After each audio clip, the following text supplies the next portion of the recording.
आती नहीं है, लेकिन मुझे ऐसा लगता है कि जिस प्रकार का देश में एक माहौल बनाया जा रहा है, देश में आदरणीय मोदी जी के नेतृत्व में ऐतिहासिक विकास हो रहा है, देश उत्तरोत्तर आगे बढ़ रहा है, देश का तिरंगा पूरी दुनिया में विकास में अग्रणी है।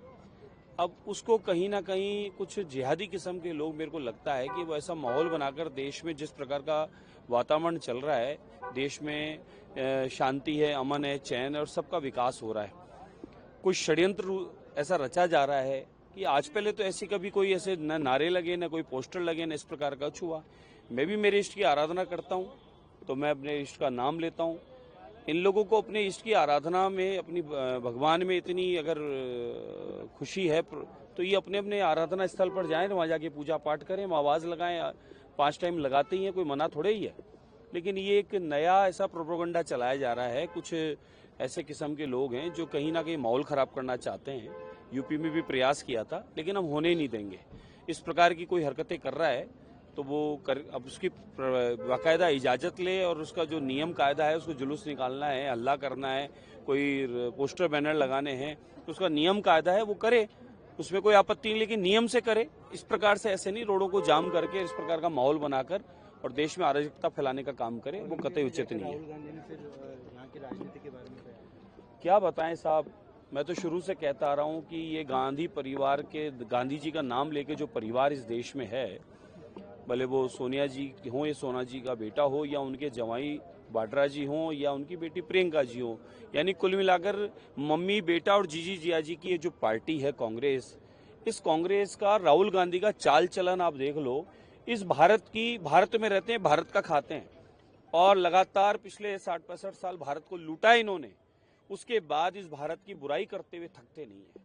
इनको ये विचार करना चाहिए, क्या इनको कुछ कहते हुए शर्म नहीं आती कि हम उस भारत के निवासी हैं? हम करोड़ों करोड़ों भारतवासियों का अपमान कर रहे हैं पूरी दुनिया में जाकर। भारत के बारे में इस प्रकार के शब्द बोलना आज कोई पहले बार तो बोला नहीं राहुल गांधी जी ने। राहुल गांधी जी का इतिहास उठाकर देख ले, वो क्या बोलते हैं उनको खुद को नहीं पता होता। फिर वो बोलते भी क्या है?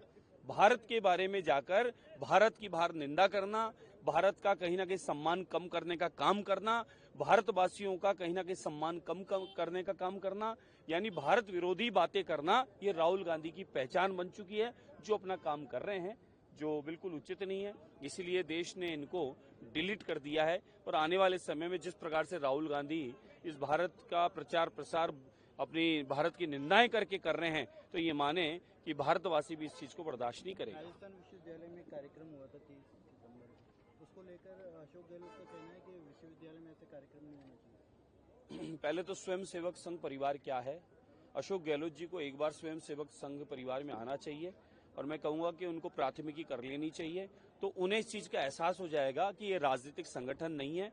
आरएसएस का तात्पर्य है कि जहां सेवा के काम हो वहां सेवा करना, मातृभूमि के लिए काम करना और साथ में हमारी भारत की संस्कृति परंपराओं को बचाने का और उत्थान का काम करना, जो कांग्रेस मिटाने का काम कर रही है। और स्वयं सेवक संघ परिवार जो है, बिना किसी राजनीतिक संरक्षण के, बिना किसी राजनीतिक दबाव के, बिना किसी राजनीतिक व्यक्ति के, स्वयं सेवक जो है देश और दुनिया में सिर्फ अपनी सेवाओं के लिए जाना जाता है, वो सेवा का काम कर रहा है। और मैं मानता हूं कि अगर स्वयं सेवक संघ परिवार कहीं भी किसी क्षेत्र में अगर सेवा कर रहा है तो उसमें कांग्रेसी का कोई अधिकार नहीं है वहां अगर उपद्रव करना और उन्हें रोकना। वीके न्यूज, राष्ट्र के नाम।